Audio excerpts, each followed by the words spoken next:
مسجد کے آداب میں سے یہ بھی ادب ہے، ایک شخص مسجد میں آیا اور وہ منفرد ہے، انفرادی طور پہ اکیلا ہے۔ اب اس نے اکیلے کا مطلب یہ سمجھا کہ چلو قرآن کریم کی تلاوت کرنا شروع کر دی،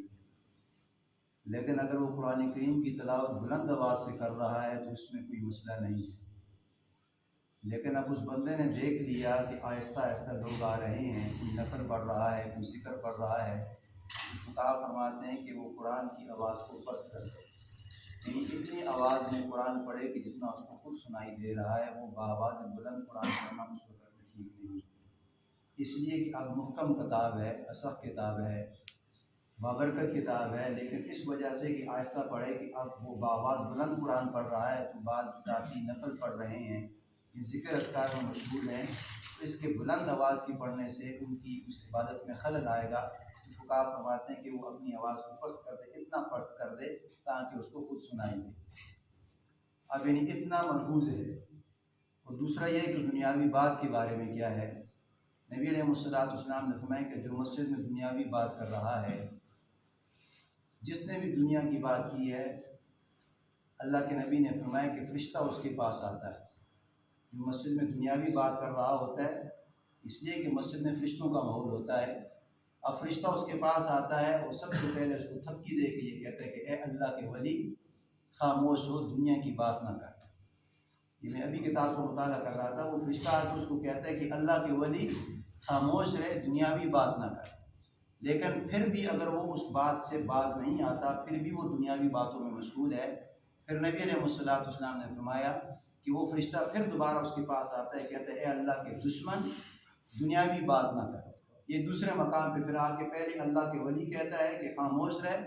یہ مسجد ہے، اللہ کا گھر ہے، انما یعمر مساجد اللہ، یہ قرآن کی آیات ہے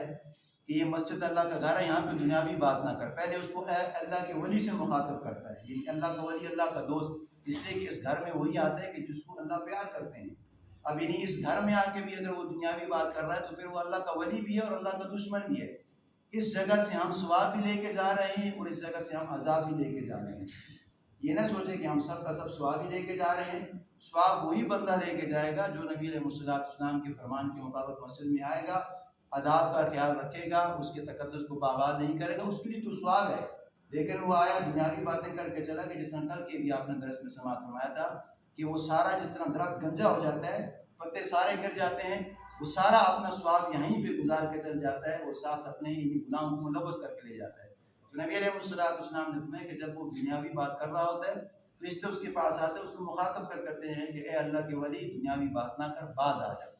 پھر بھی جب وہ مشغول ہوتا رہتا ہے، پھر دوبارہ پھر اس کے پاس آتا ہے، اور پھر نبی علیہ السلام نے فرمایا کہ وہ اس کو کہتا ہے کہ اے اللہ کے دشمن، دنیاوی بات سے گریز آ جا، یعنی گریز کر، پرہیز کر، یعنی دنیاوی بات نہ کر، یہ مسجد اللہ کا گھر ہے۔ پھر نبی علیہ السلام نے فرمایا کہ اس کے باوجود بھی اگر وہ باتیں کر رہا ہوتا ہے، پھر تیسری بات وہی فرشتہ اس کے پاس آ کے کہتا ہے کہ تجھ پہ اللہ کی لعنت ہو، تجھ پہ اللہ کی پھٹکار ہو، یہ اللہ کا گھر ہے، یہاں پہ دنیاوی بات سے گریز کر، پرہیز کر، یہ دنیاوی جگہ نہیں ہے، یہ اللہ کا گھر ہے۔ اور نبی علیہ السلام کے صحابی فرماتے ہیں، یزید بن سعد رضی اللہ تعالیٰ عنہ فرماتے ہیں کہ میں مسجد نبی میں تھا، تو میں نے دیکھا کہ مجھے کنکر کی آواز لگی، پیٹ کے کنکر لگا، تو میں نے پیچھے مڑ کے دیکھا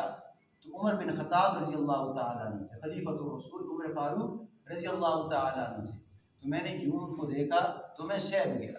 میں نے کہا خلیفۃ الرسول کیا وجہ ہے؟ تو عمر فاروق فرماتے لگے کہ وہ جو مسجد نبی کے کونے میں دو بندے بیٹھے دنیاوی باتیں کر رہے ہیں، آپ ان کو بلا کے میرے پاس لیں۔ تو وہ صحابی رسول فرماتے کہ میں ان کو دونوں کو لے کر آیا، عمر بن خطاب کے سامنے پیش کیا، تو عمر فاروق رضی اللہ فرماتے کہ میں نے ان سے پوچھا من انتما، آپ کہاں کے ہیں اور کہاں سے آئے ہیں؟ تو وہ کہنے لگے کہ ہم طائف شہر سے آئے ہیں۔ تو عمر فاروق فرماتے ہیں کہ واللہ تاللہ، اگر آپ مدینہ تو رسول کے رہنے والے ہوتے، اس شہر کے رہنے والے ہوتے، تو میں آپ کو سخت سے سخت سزا دے دیتا،